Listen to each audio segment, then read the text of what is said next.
Welcome to LOA Today. I'm Walt Thiessen here with Louis D'Souza and Uona June Thiessen. Today is April the 6th, 2020. It's 4 p.m. New York time, and wherever you are in the world, thanks for joining us for another episode of LOA Today, your daily dose of happy. And we're happy to be starting the week, getting everyone back on track in case you may have slipped off track during the weekend. I'm focusing on what feels good. Because everybody else is saying, focus on what feels lousy lately. And we're saying, no, focus on what feels good. And they say, focus on what feels lousy. And we say, no, focus on what feels good. And then along comes Louis and says, well, focusing on what's lousy is okay as long as it becomes a step to feeling good. As long as it's less than 14 seconds. There you go. You're fine, right?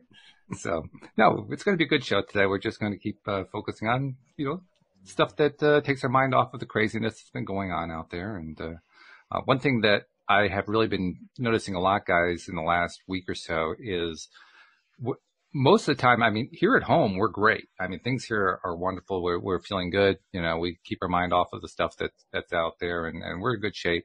Then we go into, go out to do some shopping into one of the stores and there's like this blanket of fear, permeating the place. So we buy our stuff and get out of there as soon as possible. But, it's an interesting dichotomy because on the one hand, there are those of us who are focusing our attention on, where we want to be focusing our attention. And then there's the rest of the population that are kind of like being sheep in a sense. And I think it's all good in the long run. I think there's going to be good stuff that comes out of it, but boy, do I notice the contrast. That's what it's about, right? Yeah. Noticing the contrast. And this contrast you can't miss. I can remember a time when I wasn't really sure where I was feeling the contrast. No doubts in my mind right now. None whatsoever. Yeah, it's interesting. When you go out, where you go makes a difference in terms of the energy. Like if you go to the supermarket, definitely everybody's there trying to hoard. Not everybody, for the most part. But when they go to the park or to True. where people are walking, exercising, whatever, those people tend to be more less paranoid and they're the more kind of taking charge of the situation kind of people as opposed to just waiting for the crisis to get worse or something, so. And a whole lot more smiles too. Yes, absolutely. That's true. Definitely. A lot more positive attitudes, a lot more hi, how you doing? Yep, that kind of thing. Connecting with each other, even if it's just a wave. Right. Yep. And interestingly enough, of course, the latest wave is, speaking of waves, the latest wave is face masks, but you don't see so many of them outside. You see them in the supermarkets, but you don't see them so much outside. Yes. Yeah. Right. Exactly. It shows a contrast in the attitude, basically. Mm-hmm. Yep. And confidence. That confidence is important. Yep. Are you guys seeing any different trends over in the UK, Louis? Has it been pretty much the same old, or, to the extent that you go out, I imagine you guys aren't even going out very much, but. We're even getting our groceries delivered to our door, so. Oh, okay. It's really rough. I know, it's rough, tough life. They dropped off a huge load today, and we're stocked up for another week, and it's all good. We're having barbecues outside. The kids are running and playing. We're kicking ball. We're shouting. We're jumping up and down. We're having a huge amount of fun, and no neighbors are doing the same. So it's a bit confusing. They must be thinking, oh my God, these guys are mad, or they're not taking it seriously. I say, yeah, that's right. I'm not. Yeah, like I posted a live video after Mark and I went running yesterday, and everybody for the most part was positive. But somebody commented, "What are you doing outside?" Panic. I'm sorry, but my government said I'm allowed to. Exactly. I'm not sorry at all. I'm very pleased, actually. I love seeing more and more people out there and enjoying nature and, getting that. Talk about clean air. We're getting clean oh my air goodness in the longest time. So this is like that is where I have seen the biggest contrast in the quality of the air outside. It is amazing. We went walking on the campus of the University of Central Florida. Of course, it's like a deserted town because all the students are gone. But we found this trail, and it was like a nature park. But it was clean and fresh, and we smelled odors we never smelled before, like natural scents of flowers and trees. And it was like, oh my goodness, this is what it smells like when there's not all the pollution around. It was so amazing, the contrast. It was. I think it's the visual thing that really, really strikes me in the face, because you can see so much further, True. So much clearer. And it's like, oh my gosh, it's like I'm in the Austrian Alps, like I go every Christmas, it's so clear. Yeah. It's ironic because we often talk about clarity on this show, clarity being a high vibration thing. Well, we're all getting to experience it if we'll look outside the window. Yeah. Absolutely. And, the more people appreciate that, look at it and focus on that, not this virus thing, because there's about 5 minutes or 10 minutes, 5 each way, to drive and pick up my wife from work, because she's a nurse. And I put on specifically a news orientated show, LBC Radio in London, and it's really interesting to see what everybody else is thinking just for those few minutes, and then that's it. That's all I ever get from my exposure's over and done. And, I get a few bits and pieces of what's going on around me, because I think at this time it is important to keep a little bit of the ear to the ground, a little bit, just a tiny bit. Yeah. But, really 99% of your focus should be elsewhere, but I'm definitely keeping a little bit out there. And, our prime minister is doing okay and hospitalized, the Scottish minister, the Scottish medical advisor has been going to one of her 5 houses twice. and she's now had to apologize to the whole nation and saying she should listen to her own advice and, blah, blah, blah, blah, blah. Mm-hmm. It's really interesting because you can feel in her voice that she doesn't care a continental, which I love that aspect personally, because, it shows she's confident in who she is and where she's going and what she's doing. Mm. Yeah. And, even if she has to apologize to the entire world, it doesn't matter. I will still be myself and I'll still continue and I'll still survive and I'm not going to crumble over this. And, I love it. I think, it's a good example of somebody who had to literally apologize to the world almost. And still is quite, clear in, I've apologized and I'm moving forward. Now take it or leave it. And I love it. It's really nice. One of the most interesting things, and I'm like you, I've actually been cutting down on my news consumption. I mean, it used to be I would give about 5 minutes. Now I'm allowing about 30 seconds and I'm done. Like, it's too toxic. I can't even pay attention to it. But I give myself that much just to make sure there's nothing really major I need to know about. And then I move on. But one thing I did spend more than 30 seconds on was I saw a video. And the reason I spent more than 30 seconds on it is that it was a video made by a doctor who's on the front line in New York City in one of the major hospitals that is dealing directly with the coronavirus. It's a 1,200-bed facility. He says that virtually every bed in the hospital is occupied by somebody with the virus. And he was just making the video to reassure his family and friends. He wasn't publishing this to get out into the wild, so to speak, although obviously when you do, it gets out there. But in his video, he just wanted to reassure his family and friends that he was now sure he was going to be okay, that he wasn't going to get sick. Right. And the reasons he gave were really interesting. He says, first of all, we now understand this virus a whole lot better. And I don't think he realized that at the time that he was recording this was recorded about 2 or 3 days ago. It was at the same time that all the mask fury was starting to kick into gear. Mm-hmm. But he said, we now know how it's transmitted. It's transmitted from your hands to your face through your eyes, ears, nose, and mouth. And so the whole secret to not getting infected is anytime that you just touch a surface that could in some way perhaps be covered with virus, don't touch your face. And if you're having trouble with avoiding touching your face, because, we all have these habits of, scratch our nose, scratch our mouth, whatever, all that kind of stuff. That's what masks are for. Mm-hmm. He said the mask does not exist to keep you from transmitting the virus to somebody else, because any mask that you're going to come up with isn't going to work anyway. The mask is to keep you from touching your own face. Now, this came out like a day or two before all the mask thing went crazy. So my guess is he probably wouldn't have said that in the face of all of the public information, let's call it very generously, that has come out since then. But he was basically saying, I now understand how to avoid getting sick. And one of the things that was really interesting, you don't see this from doctors. He says, you may hear emotion in my voice. What I want you to understand is it's not because I'm scared. I'm no longer scared. It's because I am so excited. I'm excited because now I know no matter how many of these patients I treat, we have a protocol that's going to keep me from getting sick. That's what you're hearing in my voice. I thought, wow, what a completely different message from what we've normally been hearing. So I actually found a video put out by somebody who has, some pretty strong credentials that was actually positive where the virus was concerned. That was pretty cool. Yeah, there are quite a lot of positive, stuff being shared on social media if you're looking for it. One of which was what I shared today on my Facebook page.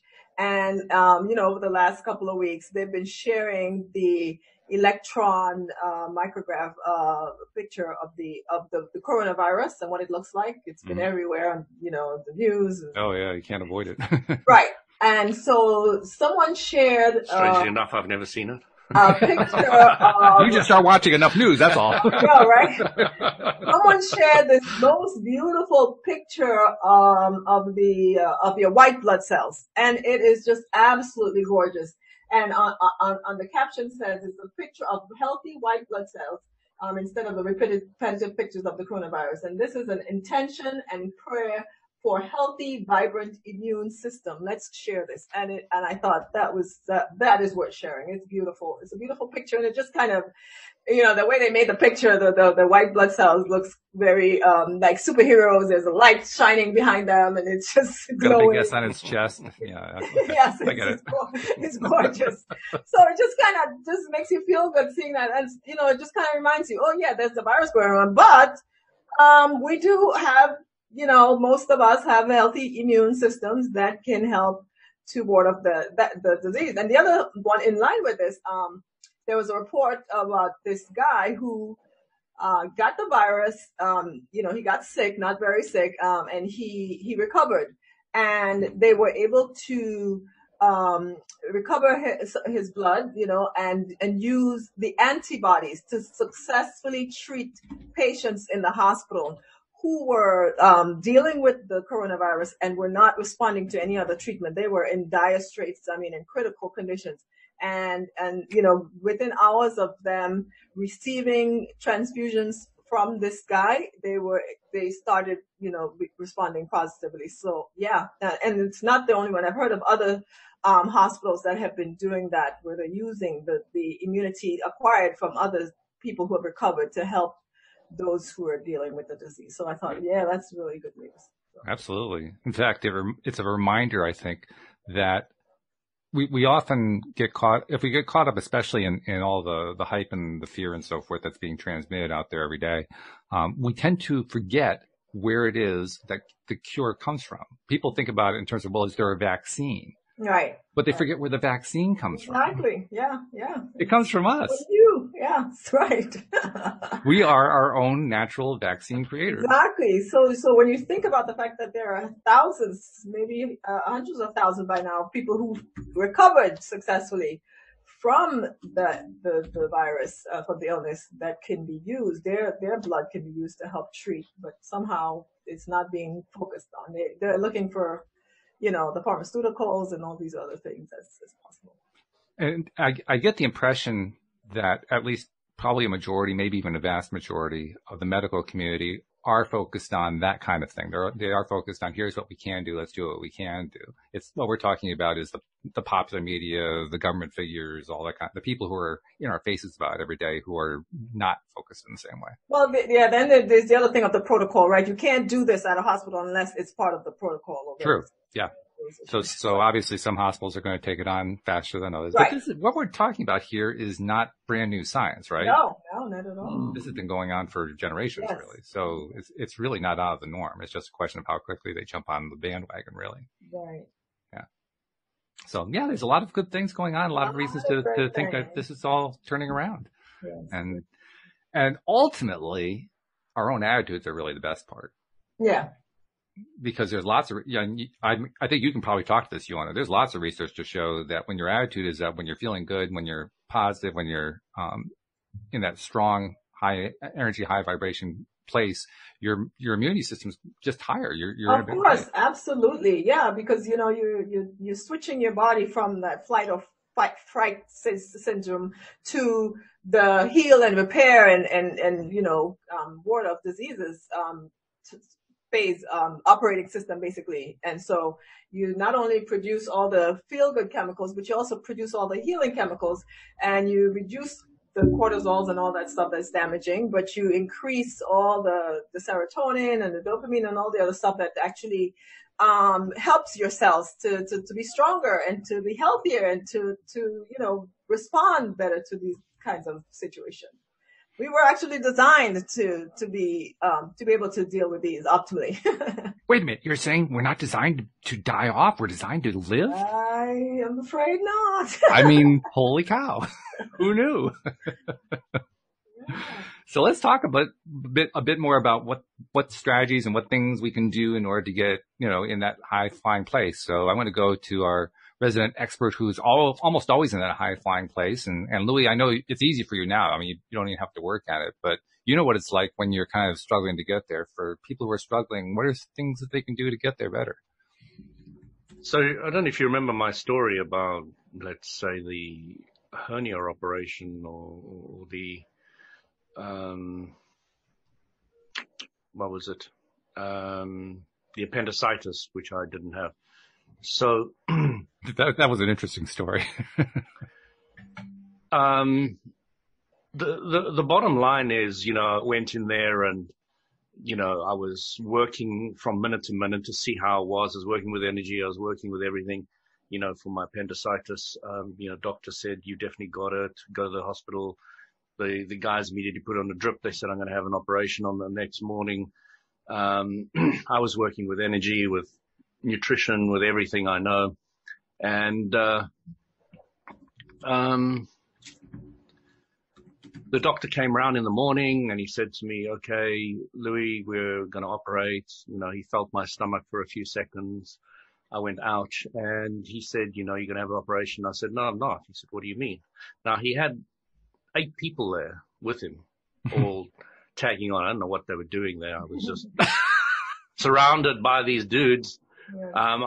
They wouldn't explain to who they were or what they were. So, during the night, I'd also done a bit of research and I said to him, there are other things that could be wrong with me. There's 5 specific ones that if somebody thinks you've got appendicitis, it could be this, or it could be that, it could be that, it could be that, it could be that. And I said, why isn't it this? Why isn't it that? And by the time I got to the 5th one, he was like fuming with me. He wasn't happy at all. He now had to explain to 8 other people who were medically orientated, I'm guessing, why it wasn't this and why it wasn't that and why it wasn't the other. And I said to him, I'm not happy to have the operation now. And he said, why? I said, because I feel better than I did last night. And he looked at me and he was like, yeah, but you put his hand on me. You really should have the operation. I said, well, let's wait. Let's wait in the afternoon. I'm right here. I'm in intensive care. I'm right under your eyes. I'll be the first to say, come cut me open if it's necessary, if it's getting worse. I promise you. So I did the fever flow, kept my temperature down. The nurses came, every time they came to me, my temperature was down, except they caught me once when my temperature was up because I was asleep and they woke me up to take my temperature. So I didn't have any time to bring my temperature down using that. So they said, take a tablet. So I took paracetamol, brought my temperature down as well. Also works. And then the afternoon came, same doctor came round, but now I was only at an entourage of 4. I don't know why, but you scared the other 4 away. That's what it was. So, I'm sitting there and he goes and he pushes on my stomach, for the sore part. And when he gets to the sore part, when I go, ow, he goes even harder and he says, you really should have the operation. So I have incredibly strong stomach muscles. So I created a solid wall of muscle and his fingers went into the muscle and he couldn't go any further. And he stared me in the eyes and I stared him in the eyes and he looked at me and I looked at him and he said, I said, I'm better than I am this morning. I'm not having the operation. Let's see how I am tomorrow. And he looked at me and said, okay. And he walked out.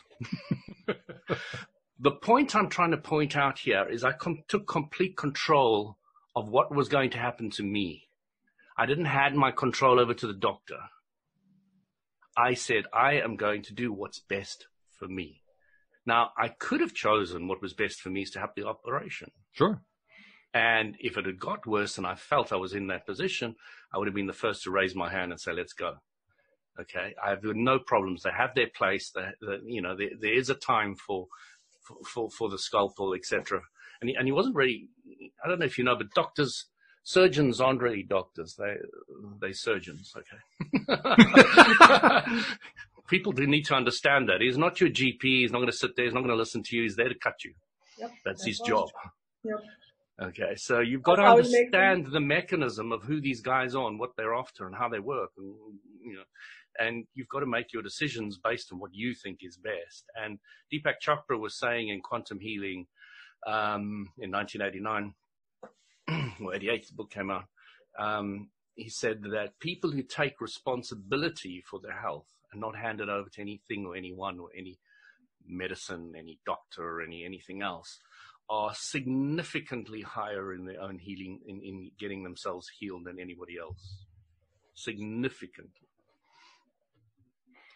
I did another story in that book, which really amused me no end, was, premature births. They put them in these, what do they call them? These incubators.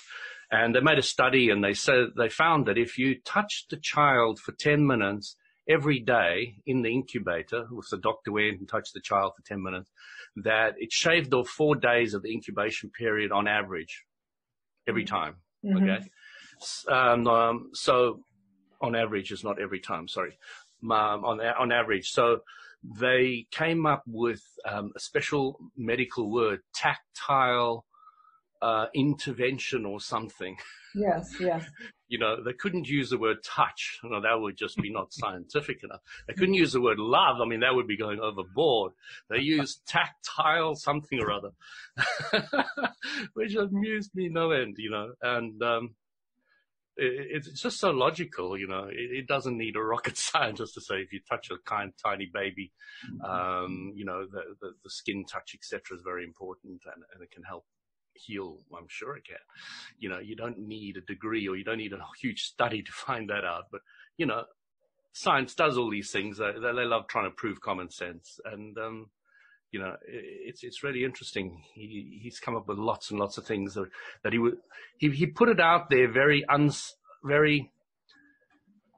new agey. So he got totally slammed from it. They came at him at all angles to try to prove that he was a pseudo doctor. Right. 26 years later, he put a little YouTube video up saying that there's so much evidence out there. There's so much proof of everything he said is now vilified. And he really appreciates those that criticized him because it forced him to really get clear about the science behind it. Yeah. And I loved it, Yeah. And he also points out that, to make yourself bulletproof and all the rest of it, you need to be able to accept any criticism from anybody. Mm-hmm. And it must not affect you at all in any shape or form. Mm-hmm. And that makes you super powerful. Which is really just another way of saying, you're going to put something out there and you're probably going to get some pushback about it. And you may not even react well at first, but work on it to the point where you aren't reacting to it anymore. And that's going to be where your benefit's going to be found. Right.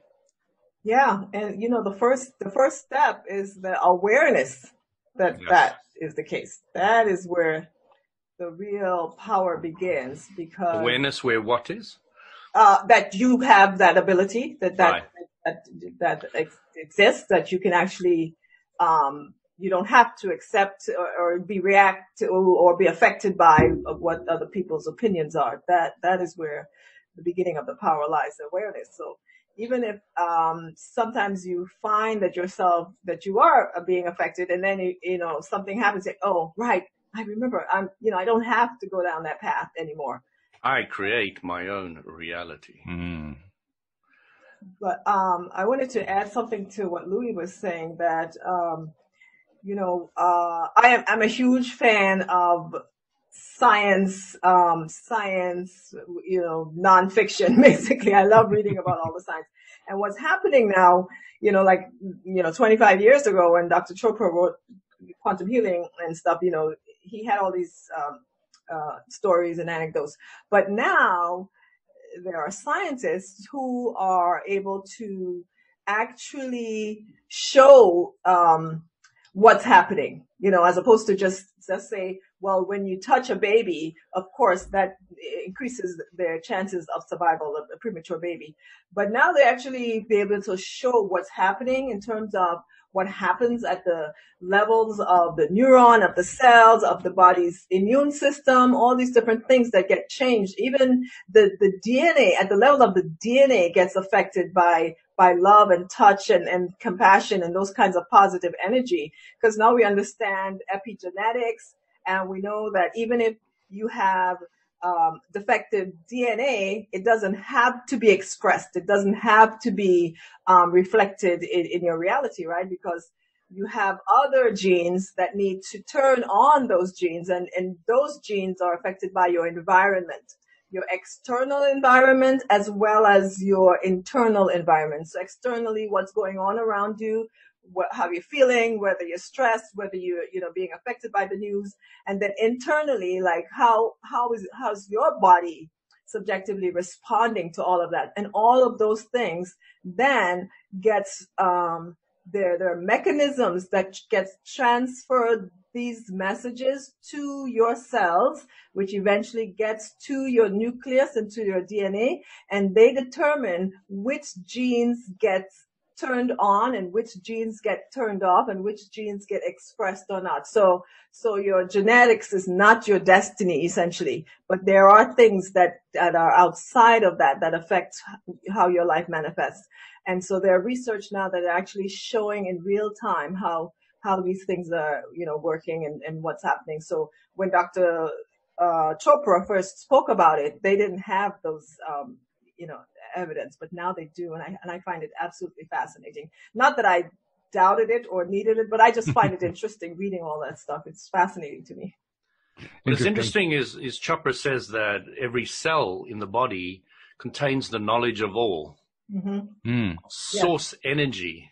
Yeah. So you kind of start getting how we're all linked. Yeah. Yeah. It's explained that every breath you take, you're breathing in thousands of whatever they are, molecules or whatever, of Hitler, Deepak Chopra, you name it, Gandhi, Mother Teresa, Louis D'Souza. Exactly. So, we're all so much more connected than not connected. Yeah. When we start separating ourselves, separation is the big thing that causes problems. Yeah. Yeah. And that connection is powerful. It reminds me of another set of experiments that I was reading about just recently. Because we have this new mind, body, spirit research that's going on, right? Because as I said before, there were scientists and, the majority of people who didn't believe that there was a connection. But now research is actually demonstrating the connection. But one of the things that they wanted to research was the healing power of prayer. And they were actually able to show that people who not so much they themselves, the patients themselves were praying, but other people were praying for them. When they were being prayed for, that the people who were being prayed for had a much faster recovery and return to normal and healthy lives than the people who were not being prayed for. And, it goes back to what we were talking about, how we are all connected, because what they're beginning to understand, and it goes back to energy medicine and energy healing, because what they said was the people who were prayed for, when someone just prayed and said, oh, may they be healthy or something. But the ones where the person would actually either put a picture or some emblem to represent the sick person, and they would essentially evoke positive energy. and transfer it to that emblem as representing it being transferred to the sick person, those are the ones who received the most benefit from the prayer from from other people. And so, it still baffled the scientists. They still not sure exactly what was going on, but the evidence was really clear that there was definitely something going on as far as that's concerned. You also mentioned something else a moment ago, Joanna, about how there's not genetic determination, that essentially choices get made at a cellular level. And it struck me that is a particularly poignant thing to talk about at this time, because one of the ways that we're being scared to death, those of us who are paying attention to the news media, is the idea that this virus goes in and alters the DNA, and that's how it ends up basically latching on and causing damage. So people have this idea that anytime our DNA changes, it's a bad thing. It's damaging to us. No, right. Yeah. Because we have genes for all kinds of stuff, right? And so, you have people think, well, my height is determined by the genes that I inherited from my parents and all that stuff. But they also believe that anytime they get a disease, it's because they have the genetics for the disease. And if you didn't get it, you didn't have the genetics. And the same with the virus, right? They think, well, the virus comes in and it, takes over the DNA of your cells and starts replicating. But we know that there are other things that can affect our DNA, and basically our thoughts, our feelings, our attitudes. And now we're understanding just how that is, because we have receptors on the surface of our cells, and these receptors respond to things outside the cell, right? So one of the things that the virus does is the virus attaches itself to one of the receptors of our cells and causes this pore and transfers the DNA into our cells. But these receptors not only respond to physical chemicals, they respond to energy. In fact, the belief is that they are thousands of times more responsive to energy than they are to physical matter. Wow. So your state, whether you are, happy, excited, in love, grateful, changes the behavior of the receptors on your cells, as opposed to if you're sad or depressed or worried or stressed out. And so, yeah, the virus may be able to have the ability to go in and do some damage to our cells, but there are much more powerful things that can affect our cells and our DNA than the virus. And that is our attitudes, our emotions, our state of being, what's going on in our minds and in our bodies. Those are actually also very powerful determinants of how our DNA behaves. So what you're saying is if we're positive, we can have a force field around us that'll protect us. Yes. My gosh, isn't it too simple? No. I need some drug. I need more medical advice. I need more protection. I need more masks. I need more staying at home. I need more things. No. Yeah.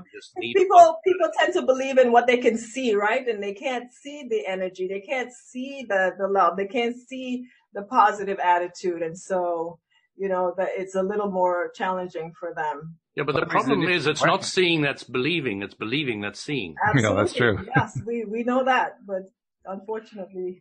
We know that, but they don't. It does raise an interesting question about the energy, because, we usually talk here about source energy, but there are a large number of ways that energy are defined and described physically. There's light energy, there's heat energy, there's sound energy, there's electrical energy. What kinds of energy are scientists talking about when they talk about this energetic influence on the body? Emotions. Emotional energy. Which stands for energy in motion. Yeah. So all our emotional states correspond to an energy level. So depending on the state we're in, our cells are vibrating at a specific energy level. And so as we change our energetic state, then the vibration is different. So the energy information that's being transferred to our cells changes. So that's the kind of energy that they're talking about. Very cool. Emotional energy. Yeah. So it sounds, I mean, I'm going to kind of infer something here. It sounds to me like research science is actually embracing the idea of vibration. Slowly. A little bit at a time. Yes, there are just a few of these mavericks out there who are doing the kind of research and presenting it.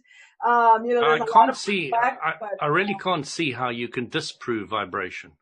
It's so easy to realize, to I think scientifically test that happy is a different vibration to sad. I mean, it's really not a difficult thing to perceive vibrationally, is it? Is it difficult to measure? No, it's not. It's not difficult to measure. It's just that. So where's the argument? Their argument is that these things are not, they're separate in terms of how our bodies respond, how our cells respond, whether we get a disease or not, whether we're sick or we're well. So whether we're happy or sad doesn't make any difference to a disease. Right, as far as some scientists are concerned. Right, okay. Except that it does. Right. But, yeah.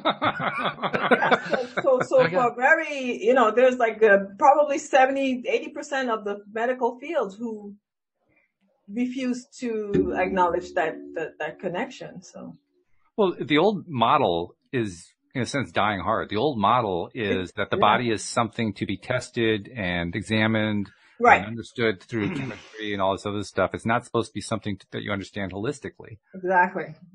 So they don't believe in that connection, and they believe that they're all separate entities. And so the physician deals with the physical body, and the priest or the therapist deals with the emotional issues. And, those are two separate things as far as some people are concerned. Well, it creates lots of jobs. Yes, absolutely. In school, learning biology, there's the central dogma of biology, or molecular biology is called. And that's the idea that, you go from DNA to protein to life. And that's all that matters. Just those things. And now we're beginning to understand, it's not that simple, actually. Actually, it's simpler. Right. There was that genome project where they were trying to map the entire DNA representation in the body. And they thought for sure, based on how many different proteins we have, there should be hundreds of genes. So they had this huge project. They dumped millions of dollars in it. They were going to sequence every single cell in the body and get the DNA pattern and, sequence every single gene.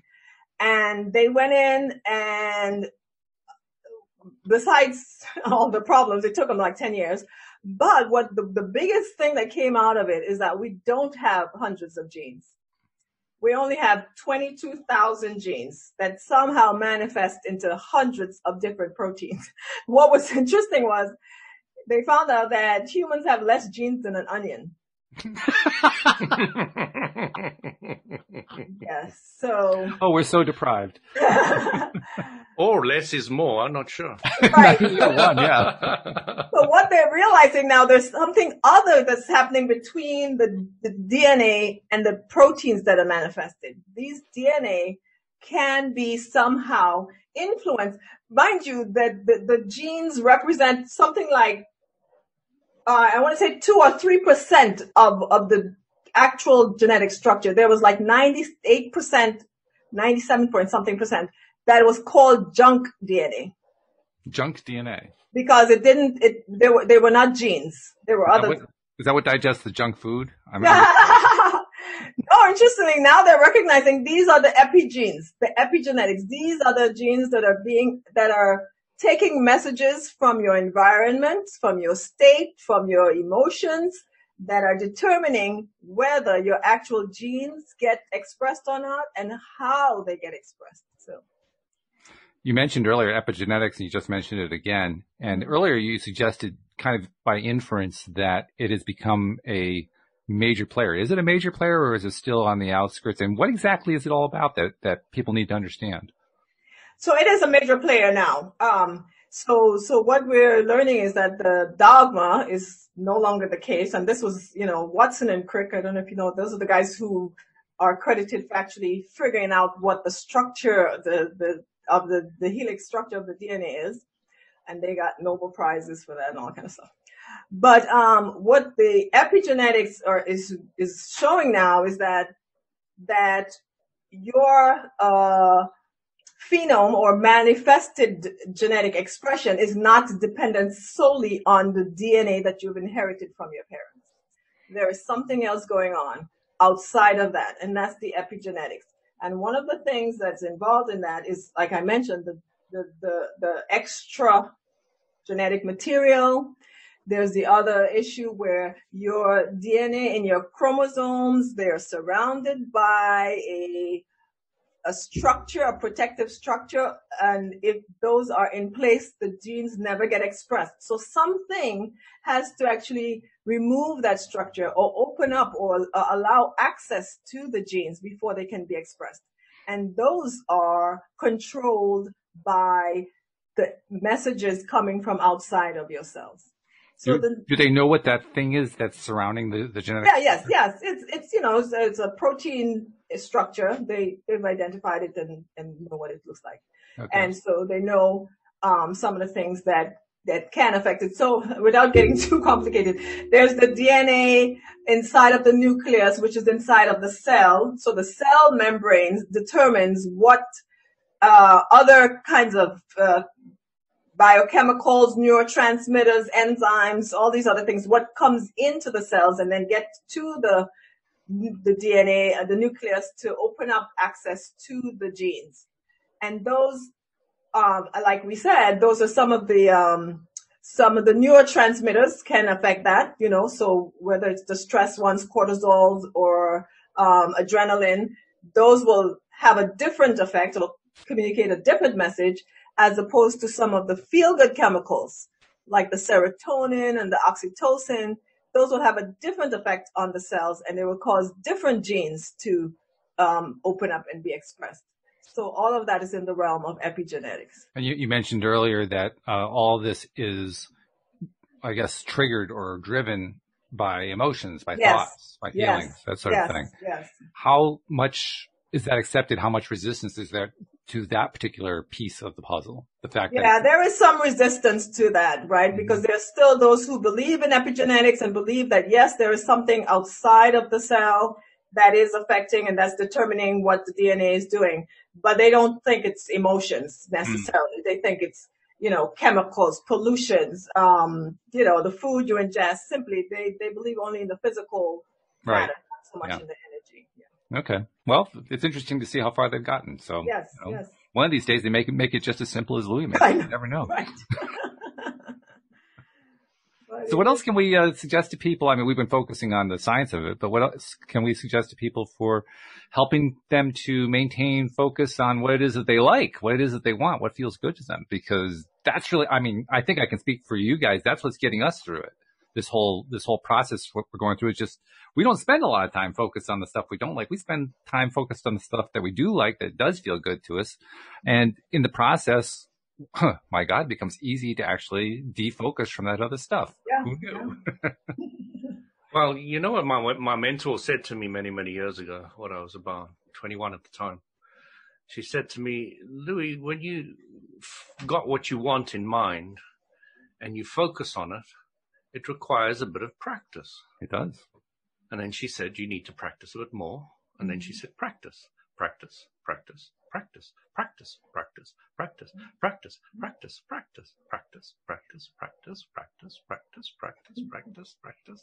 She went on for half an hour. I said, okay, Jen, I got it. You kind of drilled that one home, huh? Uh-huh. Yeah, just a bit.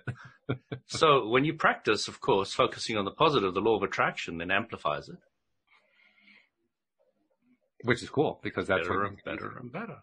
Yeah, it just keeps getting easier and easier. No doubt about that. But that's also the same principle that lies behind what Abraham Hicks talks about when they talk about climbing the emotional guidance scale one step at a time, instead of going from 0 to 60. If you're feeling kind of in angry. 3 seconds. Yeah, exactly.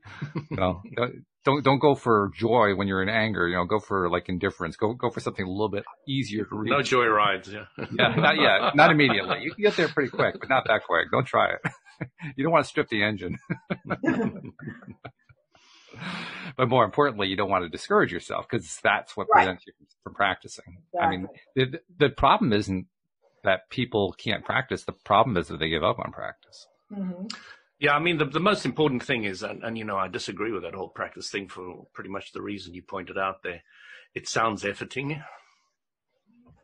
does. And it sounds difficult. It does. It sounds difficult. So, you know, my now new understanding is about the way Deepak Chopra explains it is quite interesting. He says it's the nothing that is in between the thoughts. Nothing between the thoughts. Okay. Yeah. The nothingness that is between the thoughts. He says that's where you want to go. That's where the power of everything is.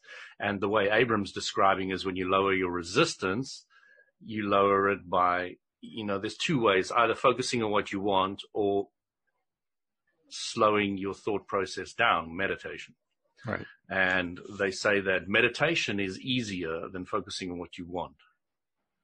Because what you want's got the weight of what you don't want hanging on to it. Which is an interesting point. I found that it is true that the meditation is easier, except when it's not. And I say that because there's some times where it is easier to meditate, and there are other times when it's easier just to pivot to something else. Yep. And whichever one is right for you at the moment, that's the right one for you. Pretty much. And you need to use your emotional guidance to know which is which. How do you use emotional guidance to decide? I mean, I don't really go to the emotional guidance scale. I just ask myself which one feels easier right now, and I just go with the one that feels easier. You've just said you use the emotional guidance. You said which one feels easier. Ah, okay. So you don't actually go to the scale and say, geez, I'm feeling kind of fearful right now. So No. You don't look at the scale. No. Your emotional guidance is with you all the time, but we weren't taught to practice it. We weren't taught that it exists. You know, it eliminates the need for all the scientists, for all the studies, for all the medicine, for all the doctors, and all the priests. You know, it eliminates pretty much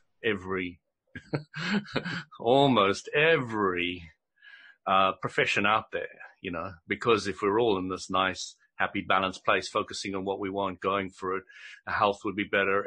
We wouldn't need a healthcare system, anything like where we are now. We wouldn't need the prisons. We wouldn't need. So, you know, nobody wants to teach you that because, you know, nobody wants to lose their job, but they don't realize that there's so much more benefit on the other side that you wouldn't need a job and that there's no limit to energy on this planet. We can have as much as we ever wanted. You know, there's no such thing as, you know, limited amount of energy in any shape or form. So it's difficult for people to grasp that concept. It's a really radical one. Actually, I do know some people who want to teach it. You, me, Ioana, the other co-hosts. Yes, we're radical. Yes, we're woo-woo. Yes, we're out there. Yes, we're right. We're all students learning on this process, in this journey, essentially.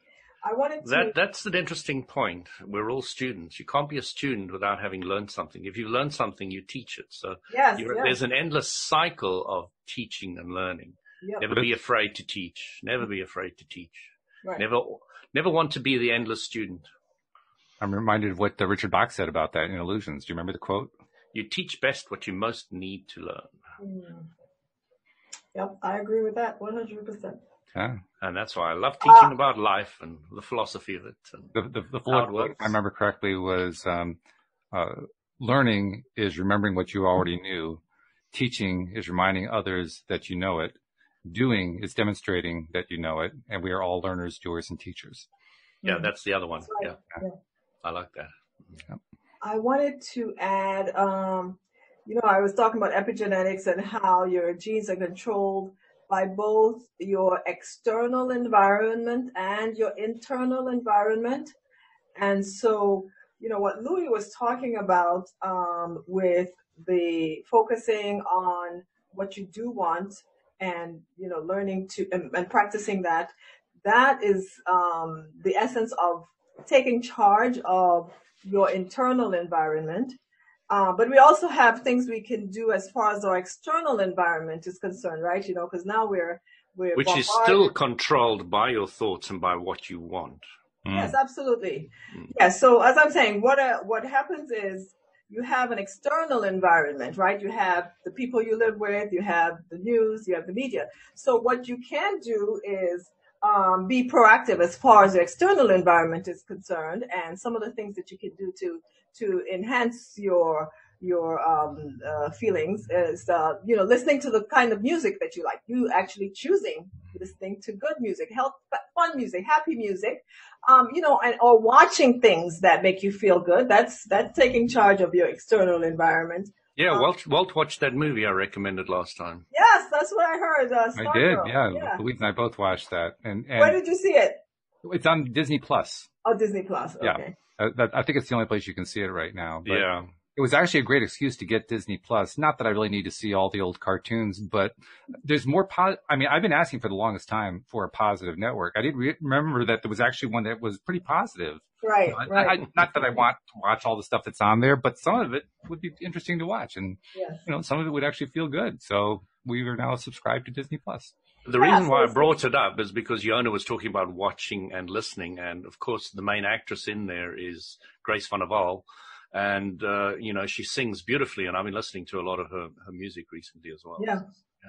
Yeah. So those are some of the things you can do as far as the external environment. As for me, of course, number one is my exercise. I can talk about that forever. Just don't hit me. I haven't gotten to do my hit lately because, we don't have access to the machine. Oh, come on. All you need is gravity and you can do your hit. No. So we've been going out. Spot. You can do it right on the running, spot. and doing that. Squats, lunges. Running outside. A little bit of weight. In the trail. Excuses. On nature, enjoying the greenery and stuff like that. That's much better. It's boring inside. You can do the squats outside. I don't mind. True, that's true. I can. Hey, well, Louis, you can do the squats for me. Only time I squat is when I go to the loo. I squat at the refrigerator. That's about it.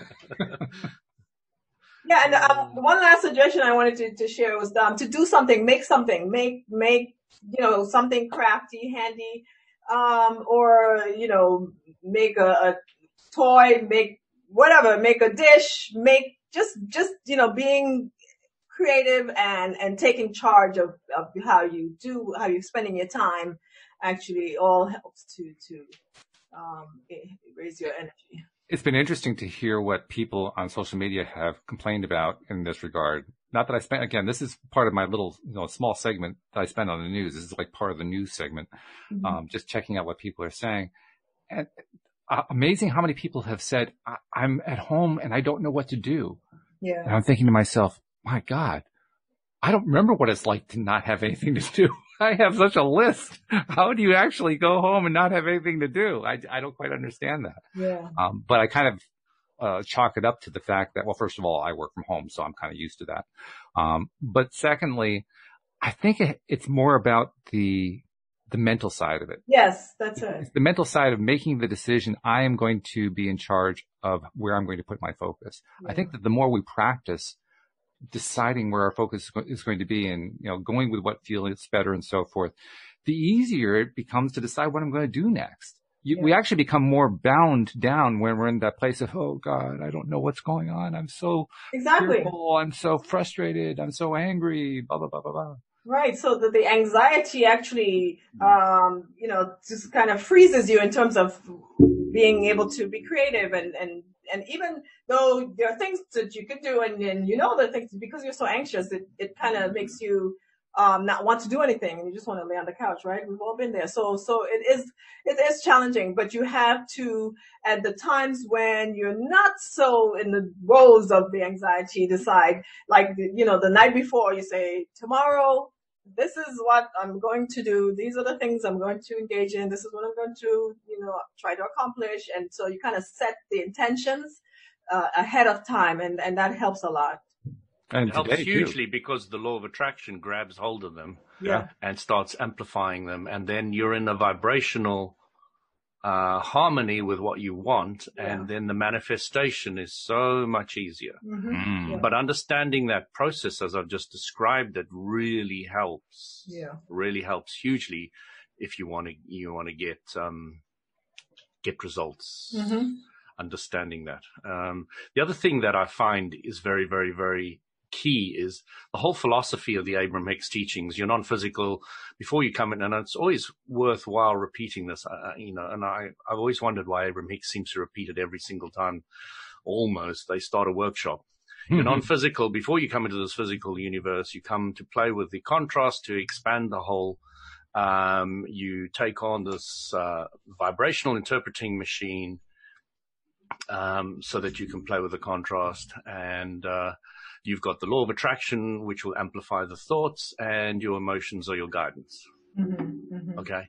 So if you wanted to know the entire Abraham Hicks philosophy, I've just told it to you in less than 15 seconds. All right. Wasn't quite long enough to be an actual vibrant thought. You have to go on from those. That's a rampage. But I'm trying to make a point here is that their teaching has never varied for the last 35 years that they've been teaching. Yeah. It's not varied an iota, not a millimeter, not nothing. They've added processes, and they've changed a few words to help man understand the message a little better, but that's about it. Well, they've also answered about 50,000 questions. That's where most of the workshops are. I mean, it's brilliant because they now take everybody's situation, different situation that they're in, and now they work through it. So I find that tremendously beneficial. But when you understand the process, what is happening is the reason I started all this was you get very, very confident that the universe has your back. Mm-hmm. That is true. Okay, you start realizing that your default as a human health-wise is to be perfectly healthy. Yes. That is your default. Okay, the only reason you become unhealthy is thoughts about what you don't want. That's it. Game over. You can study it to your heart's content. You can look at it in all different types and shapes and forms, but in the end of the day, that is the simplistic way of helping people understand what is going on. Is when you focus on thoughts about what you don't want, you get all the stress and you get all the stuff that comes with that, which is studied to ad infinitum by many different individuals. Now, I'm not criticizing any of the studies. If they're studying it and really enjoying it, like I can hear Ioana really enjoys it, okay, then that is perfect. Sure. It's really, really good. And there's nothing wrong with any of it. I just it's my mission in life is to simplify everything.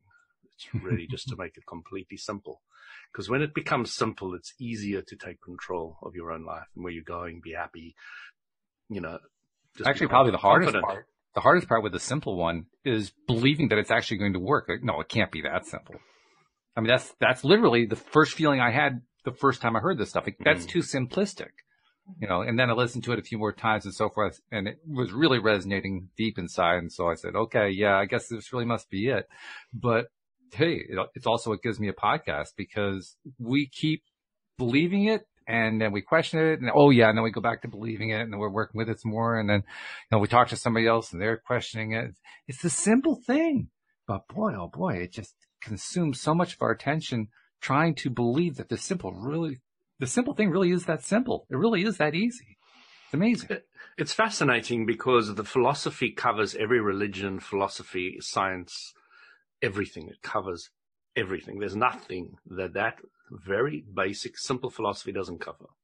It cuts right to the pit too, right down to the very, very center of the whole thing. It bypasses the junk that people get hung up on with everything from religion to philosophy to economics to science to politics to you figure it out, whatever it is, fill in the blank, whatever it is. It cuts right down past all the junk to the core of the whole thing and does it very quickly. It kind of reminds me of the quote from the movie The Blind Side, the story of the couple in Tennessee who adopted a young black man who ended up being an NFL football player.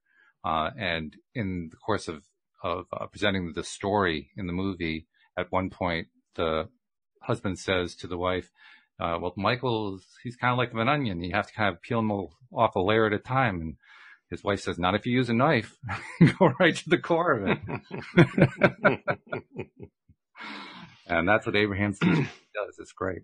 Hey, while we have a moment left, I want to remind people that if you are not yet subscribed to the podcast, please become a subscriber. Very simple. Go to loatoday.net webpage, and at the top, you will be given instructions for your particular device on how to subscribe. So become a subscriber, get all 5 episodes that we record 5 days a week, Monday through Friday, streaming right to your device. And check us out on YouTube. Do a search on YouTube for LOA Today podcast videos. Subscribe there as well. That way you can actually see us. You can see we all have backgrounds. You want to join the background team today? So Yona's got the Northern Lights and Louis at his beach, and I've got Hawaii behind me. I mean, a whole lot better than what we had before, let me tell you. now it's like worthwhile to see us on YouTube. Unless you get to see Yona smile, and that always. Oh, wow. So guys, thank you very much for all of your insights as usual. Thank You guys know how to kick off a week. I don't know if you realize that. You're very good at that. Yay! You too. So thank you very much. Didn't really interact too much with the live stream. Josephine said she's going to send a poem our way about positivity. Hi, Josephine. Yeah, hi, Josephine. When you get that sent, I'll be sure to include that on the podcast, Josephine. But thank you for that. Thank you especially to our podcast listeners as well. We'll see you all next time here on LOA Today. Goodbye, everybody. Take care, everyone.